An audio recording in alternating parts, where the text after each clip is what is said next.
예, 이번 시간은 104페이지 반도체 소자를 하겠습니다. 지난 시간에 에너지 D, 그래서 고체 에너지 D 간격에 따라 제일 안쪽에 원자가 D, 안쪽은 아죠. 그 위쪽에 전도 D가 있습니다. 그래서 요 사이 간격이 없으면 그래서 이렇게 붙어 있다. 원자가 D, 전도 D 이렇게 붙어 있으면 이걸 도체. 충분히 멀어져 있다. 부도체. 중간 애매하게 붙어 있다. 그래서 원자가 D, 그리고 전도 D가 여기 있던 게 작은 에너지를 공급해줘도 쉽게 올라간다. 이런 걸 이제 반도체라고 얘기했죠. 그래서 오늘은 반도체 소자, 반도체를 가지고 어떤 것에 이용되는지 하는 거 봅니다. 종류가 다른 원소를 이용하여 반도체 소재를 만들 수 있음을 다이오드를 이용하여 설명할 수 있다. 그래서 반도체를 가지고 어떤 걸 응용하는지 그걸 배우는 시간이에요. 한번 봅시다. 그래서 이 반도체의 경우는 대표적으로 뭐가 있을까요? 바로 규소, 규수가 아니고 규소, 실리콘 같은 것이죠. 규소 같은 경우는 원자 번호가 몇 번이니? 수열리베, 붕탄지나, 폴레나, 말규, 규소니까 14쪽 원소입니다. 14번이죠. 원자 번호 14번입니다. 원자 번호 14번이라고 얘기하는 건 이 원자의 경우는 전자가 몇 개? 전자 14개. 그거에 따라 정기적으로 중성이니까 양성자 개수도 14개 이렇게 이뤄서 정기적으로 중성입니다. 그러면 중앙에 핵이 있고요. 핵 안에 양성자가 14개가 들어있고 중성자 왔다 갔다 하겠지만 그 주변에 전자가 있습니다. 그러면 그 전자의 경우는 총 몇 개? 14개가 있습니다. 그래서 화학 선택한 친구들은 화학 시간을 배우겠지만 다른 친구들은 봅시다. 14개의 경우는 어떻게 배치되냐면 제일 안쪽 궤도에 전자가 2개가 배치가 됩니다. 흔히 K전자 껍질이라고 얘기하고요. 그 바깥쪽 전자 껍질에는 몇 개가 들어가냐면 두 번째 전자 껍질에는 하나, 둘, 셋, 넷, 다섯, 여섯, 일곱, 8개까지 차이 있을 수 있습니다. 그래서 안쪽 궤도는 2개, 그 바깥쪽에 8개, L전자 껍질이라고도 불리고요. 그 바깥쪽에도 전자 껍질이 있습니다. 그래서 여기에는 총 몇 개가 들어가 있을 수 있냐면 8개가 들어가 있을 수 있습니다. 그런데 이 전자 껍질 말고 원자 번호가 14번이니까 전자가 14개니까 이 규소의 경우는 바깥쪽에 전자가 몇 개 있을 수 있나요? 1개, 2개, 3개, 4개까지 있을 수 있습니다. 그래서 총 몇 개 있나요? 총 2개, 8개, 4개까지 밖에 없습니다. 실제는. 그런데 이 안쪽에 있는 계속 K전자 껍질, L전자 껍질의 경우는 2개, 8개의 경우는 전자가 궤도에 꽉 차 있기 때문에 이건 안정화되어 있습니다. 그런데 이 바깥쪽에 있는 이 가장 바깥쪽에 최외곽 전자 껍질 입장에서 따져보면 총 8개가 들어가 있어야지 안정한데 몇 개가 들어가 있니? 4개밖에 없습니다. 그래서 이 안쪽에 있는 건 안정화되어 있으니까 더 이상 반응은 하지 않고요. 바깥쪽에 있는 이 4개만 포커스를 맞춰봅니다. 그러다 보니까 실리콘이란 놈은 바깥쪽에 전자가 몇 개가 돌고 있다? 4개가 돌고 있습니다. 물론 안쪽 궤도에 2개, 8개도 돌고 있지만 얘는 핵으로부터 속박되어 있고 안정화되어 있기 때문에 그렇게 크게 의미를 주지 않고요. 요 4개만 가지고 얘기합니다. 그런데 실리콘의 경우는 자기 혼자 있는 것이 아니고요. 그 옆에 또 실리콘도 있을 겁니다. 실리콘 원자에. 그러다 보니까 그 바깥쪽의 궤도를 또 전자가 몇 개가 돌아? 1개, 2개, 3개, 4개. 그 옆에도 교소가 있을 텐데요. 얘도 또 몇 개의 전자가 돌아? 하나, 둘, 셋, 넷. 그 아래쪽에도 교소가 있을 텐데요. 얘도 또 몇 개가 돌아? 1개, 2개, 3개, 4개. 그림 그리기 쉬우니까 위쪽으로다 그릴게요. 실리콘이 원자핵인데요. 여긴 또 몇 개가 돌아? 1개, 2개, 3개, 4개 이렇게 돌아갑니다. 그렇게 계속 연결되다 보면 실제로 이 안에 있는 가운데 있는 이 규소 실리콘 입장에서 따져보면 자신의 전자는 원래 1개, 2개, 3개, 4개이지만 그 주변에 있는 규소 원자들이랑 무엇을 공유하나요? 전자들을 공유합니다. 그러다 보니까 이 전자 공유하는 그 궤도에서는 몇 개 있는 것처럼 보이니 8개처럼 그래서 안정화됩니다. 전기적으로 중성이고요. 그러다 보니까 이 가운데 있는 것만 4개가 8개가 있는 것이냐? 이건 아니고요. 우리 교과서 여기 하단에 보면요. 규소 계속 있다 보니까 모든 규소들이 다 전자를 8개처럼 안정화되게 갖고 있습니다. 그래서 요거는 안정화되어 있기 때문에 그렇게 크게 어디다 쓰지 못해요. 여기다 쓰지 못하고요. 그래서 이런 것들을 뭐라고 얘기하냐면 순수 반도체라고 합니다. 순수 반도체. 그래서 규소와 뭐 저마늄 이런 것들이 순수 반도체라고 얘기하죠. 다른 물질 없이 그냥 단일 물질로만 이루어진 것. 그런데 요 순수 반도체에다가 무언가 다른 불순물질을 집어넣습니다. 안 좋고 뭐 그렇게 하는 게 아니고요. 뭔가 성질을 조금 더 특화시킬 수 있는 물질을 집어넣습니다. 대표적으로 최외각 전자가 몇 개? 5개 있는 걸 한번 넣어봅시다. 그래서 여기 가운데서 한번 그려볼게요. 실리콘이 있고요. 실리콘의 자유전자는 4개 있습니다. 그 위쪽에도 가운데 원소가 있고요. 이렇게 궤도가 있고 그 옆에 가운데도 그 위에도 실리콘이 있고 전자 궤도를 이렇게 2, 3, 4. 그 옆에도 실리콘이 있는데요. 궤도를 겹치면서 1, 2, 3, 4. 그 옆에도 규소가 있는데요. 전자 궤도를 겹치면서 1, 2, 3, 4 이렇게 되어 있습니다. 근데 여기에다가 무엇을 집어넣냐면 SB 안티몬 같은 걸 집어넣습니다. 안티몬의 경우는요. 최외각 전자가 몇 개냐면 5개입니다.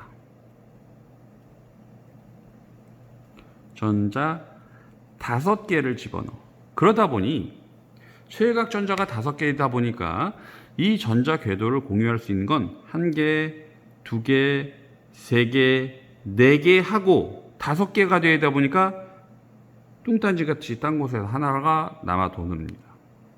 그러면 이 궤도 입장에서 따져보면 전자 8개를 가졌으니까 이제 안정화되어 있어요. 궤도면에서는. 그러다 보니까 이 전자는 특정한 원자핵에 속박되지 않고 자연적으로 자유로운 전자가 됩니다. 그래서 이런 전자를 뭐라고 얘기하냐면 자유전자라고 합니다.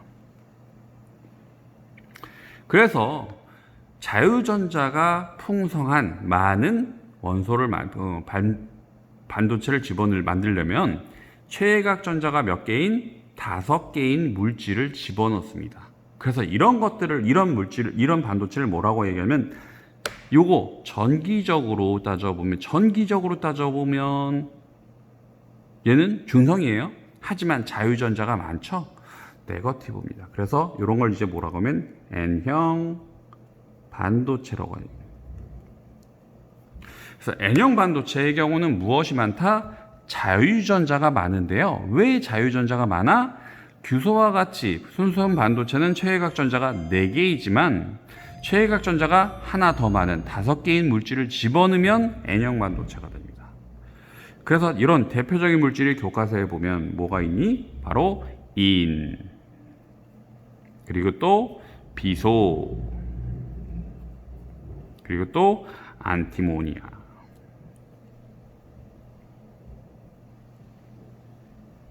그래서 이런 것들을 집어넣은 걸 N형 반도체라고 합니다. 그리고 또 다른 물질을 집어넣기도 해요. 이렇게 집어넣는 걸 이제 도핑이라는 용어를 쓰는데요. 그래서 규소가 있고요. 규소의 최각전자 4개가 돌아갑니다. 그 안에 무언가 원소를 집어넣고요. 그 다음에 궤도를 공유하게끔. 그래서 규소 집어넣고요. 규소가 원래 있는 거죠. 전자가 4개가 들어갑니다. 그리고 요거 가운데 규소가 아닌데? 규소를 집어넣고요. 최각을 공유하게끔 돌아갑니다. 그리고 규소 집어넣고요. 최각 전자를 4개를 공유하게끔 시켜야 됩니다. 그런데 여기다가 어떤 물질을 집어넣냐면 요번에는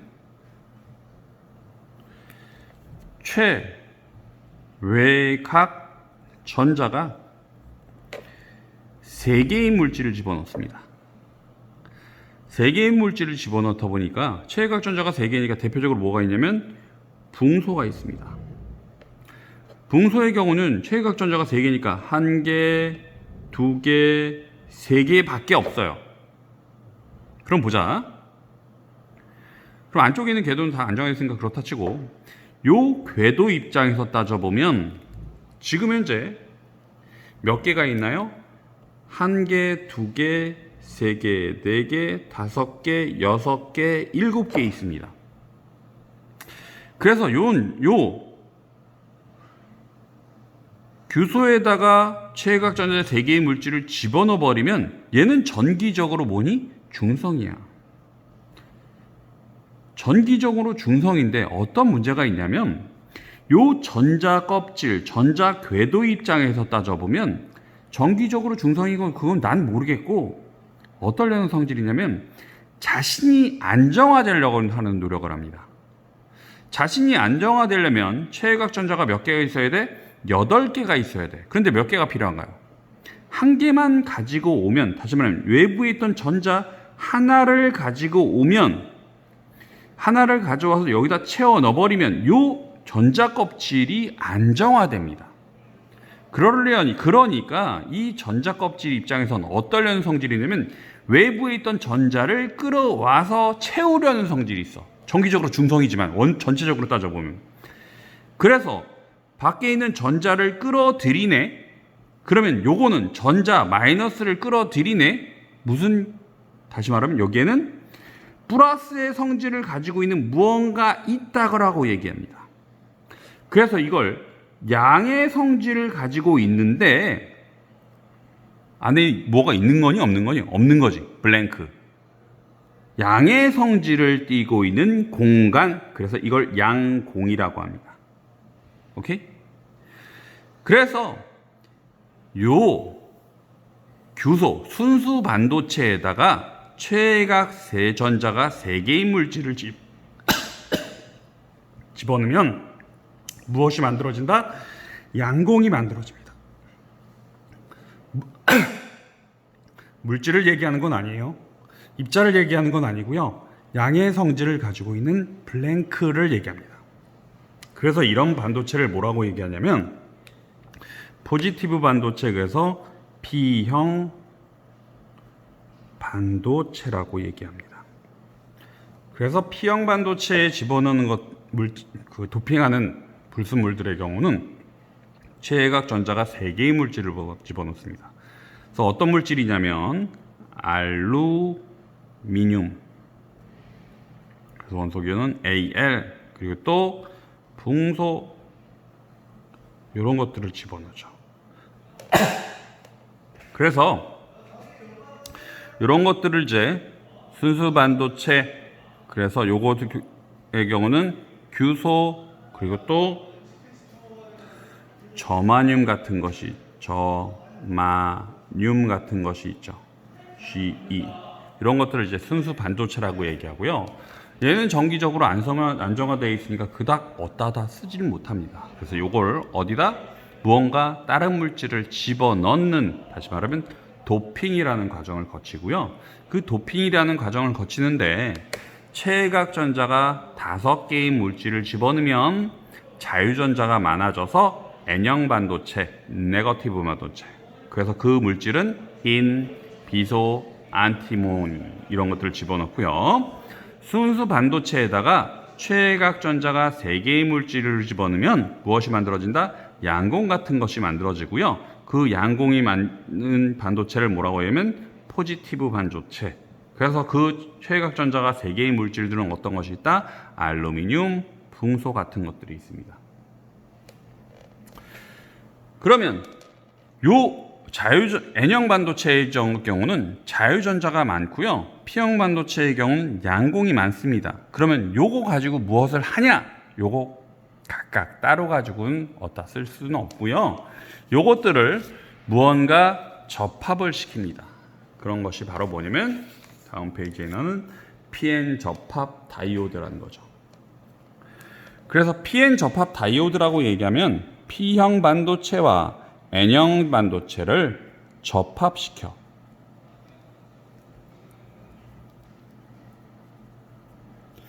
그래서 요건 어떤 데다 쓰이냐면 봅시다. 여기 이렇게 반도체가 있는데요. 반도체 한쪽은 P형 반도체고요. 한쪽은 N형 반도체입니다. 그러면 P형 반도체의 경우는 여기에다가 전지를 연결하는데 이렇게 연결했다고 합시다. 그러면 여기 전지인데 요거 짧은 쪽이죠? 동상 짧은 쪽은 이렇게 굵게 표현해 주니까 이렇게 하면 요 짧은 쪽은 뭐니? 마이너스 극이고요. 요건 어디야? 긴 쪽이니까 플러스 극입니다.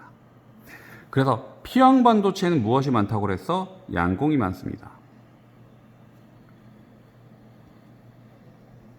N형 반도체는 뭐가 많아? 자유전자가 많습니다.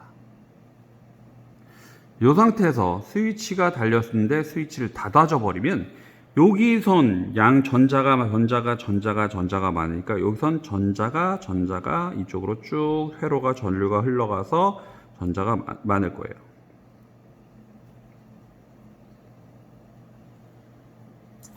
스위치를 닫는 순간 이쪽으로 양공이 가면서 이쪽이 양공이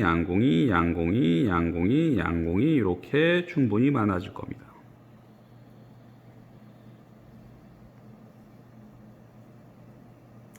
그러면 P형 반도체 이 부분에선 양공이 전자랑 서로 어떻게 되겠니? 서로 만나겠죠. 그래서 여기 있던 양공 자리로 전자가 이동합니다. 그래서 양공이 이쪽으로 이동하는 것처럼 보여. 양공이 있으니까 전자가 이쪽으로 이동합니다.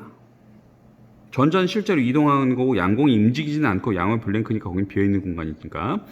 그래서 이쪽으로 이동합니다. 그러면 가운데 부분에선 양쪽 끝으로 만나서 전자가 이쪽으로 이동하고 양공이 이쪽으로 이동해서 전자가 채워져 버리면 가운데에선 더 이상 양공이나 아니면 전자가 생겨날 곳이 없죠. 전류가 흘러가지 않는다? 흘러가지 않습니다. 그래서 이건 전류 안 흐름. 그럼 이제 반대 방향을 한번 연결해 봅시다. 무슨 말이냐면 P형 반도체가 있고요. N형 반도체가 있습니다. 그래서 P형 반도체는 똑같이 양공이 있고요. N형 반도체는 전자가 있어요.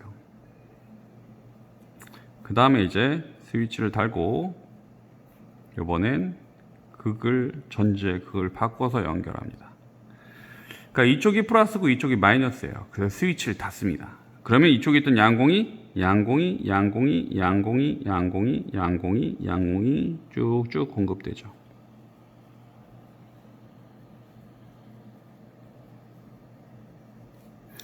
전자가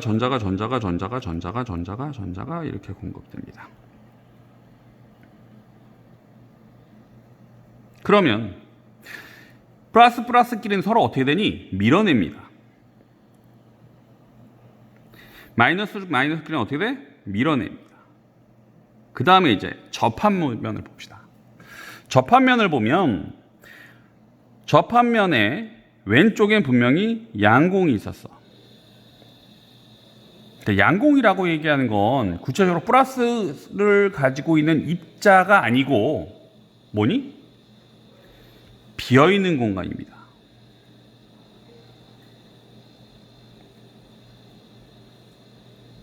오케이?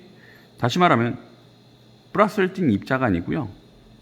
이 부분은 비어있는 공간이야. 그런데 이쪽이 N형 반도체, 이쪽이 P형 반도체니까. 그런데 요 전자는 밀려서 왼쪽으로, 밀려서 왼쪽으로, 밀려서 왼쪽으로, 밀려서 왼쪽으로 가고 있는 상황인데 양의 블랭크입니다. 그래서 전자 껍질이 전자를 땡겨. 그러면 여기 있는 전자가 오예 뒤에선 계속 밀었는데 오예 여기 비어있네 이동합니다. 오케이? 그러면 전자가 여기로 이동을 했죠. 전자는 왼쪽으로 이동했습니다. 그러면 실제로 따져보면 좀 전에 있던 양공 입장에서는 어디로 간 것처럼 보이니? 오른쪽으로 해서 오른쪽은 다시 양의 성질을 따진 블랭크가 됩니다. 양공. 그렇게 돼버리면 여기가 블랭크가 되니까 여기 있던 전자는 또 어떻게 돼? 전자는 왼쪽으로 이동을 하고요. 그 다음에 양공은 여기에 또 비어있죠. 그러니까 다시 이동을 합니다. 다시 말하면 전자는 왼쪽으로 이동하고요. 또 양공은 어떻게 돼? 오른쪽으로 이동합니다.